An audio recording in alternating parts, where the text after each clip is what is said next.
So we've covered all the really important aspects of Juno orders, from contact addresses to purchase orders, sales orders, invoicing, shipments. One of the things that really makes this whole thing tick, though, is the use of our PDF templates. So under Doc Templates, you'll see that we create a template for each object in Juno orders. So imagine, if you will, a document has three parts: the header, the body of the PDF, and then the footer. We break each PDF into three parts so that you can modify them here. What we do when we deliver Juno orders to you is have a set of predefined PDF templates, each with their own footer and header. You could just have one header and one footer for all of your documents. That way, when you make a change to your logo or your address, you're only updating one header or footer. In the example that we give here, though, we're giving you each one of these has their own header and footer. So if we just look at invoice as an example, you can see when you click on it, it has the header listed here and the footer listed here, and then you can adjust the content, which is the body in the middle, for this document. So above the billing and shipping address would be the header, which would include your logo, which you can change, your address and phone number, certification information, or other relevant messages to the customer. Let's go look at it real quick and we'll come back here. So this is the header right here, and it's pretty easy to change what you see here in the header. You can use the WYSIWYG, you can change the source here. To change the logo, you change the URL right here. If you're not familiar with managing documents in Salesforce, we'll be happy to walk you through it. It's a pretty easy process. You just go to Documents, copy the link to whatever logo you've uploaded, and paste the link in here. We won't cover that here. It's a pretty simple process.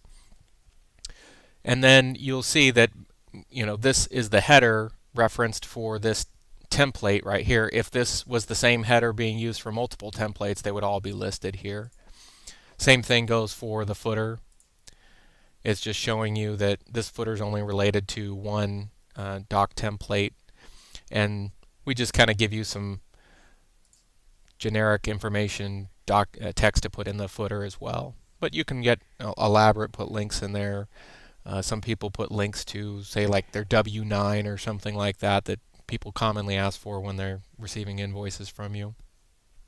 Go back to doc template. Okay. So you can see this is the field information that's being pulled off of the object invoice. So you can alter this. Say, for instance, if you don't want country on there, you can remove that. This is basic information that gets pulled off of there. And also you can manage the content of the page itself. So we just showed you had the billing and the shipping address, and then right below that are your columns with your product line items.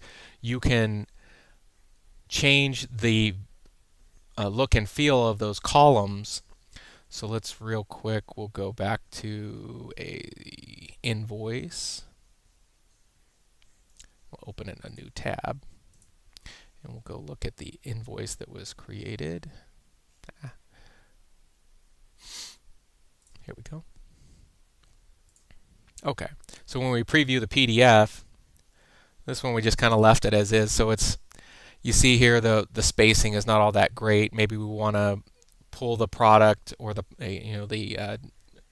product over to the far left side. You would do that here in Doc Template. You can see the sort order right here. You can drag it if you want. So if you want the product to come first, then you just do that. And then now when we go and preview the PDF, the product comes first. So it's really easy to change these things around. We'd probably put the extended total at the end, that kind of thing. But you get the idea. So it's a great solution for quickly generating PDFs as it relates to the Juno orders package. Another key issue is the emails that get sent out.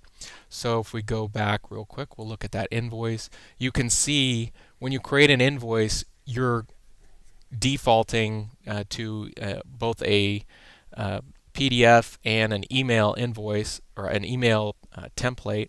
So let's go look. So the email templates, and here's the email template. Again, same thing. You can edit this. This is going to allow you to change what is appearing in the email that's going out to your customer, both in the subject line and here in the body of the email. So these are some really great features. And then in the settings, this is where you define what those defaults will be. So if you create a new PDF template for an invoice, you would come in here and change the default. So you would come in here and say it's number 9 if you created number 9. Of course, we don't have a number 9, but you get the idea. You come in here, and then the next time you go and create an invoice, that is the template that will appear by default and be sent along with the email. So I hope this gives you a good understanding of the importance and relevance of both the PDF and the email templates that we include with Juno orders. It's certainly helped a lot of customers get up and running very quickly and produce something that looks great and and the customers recognize as good quality.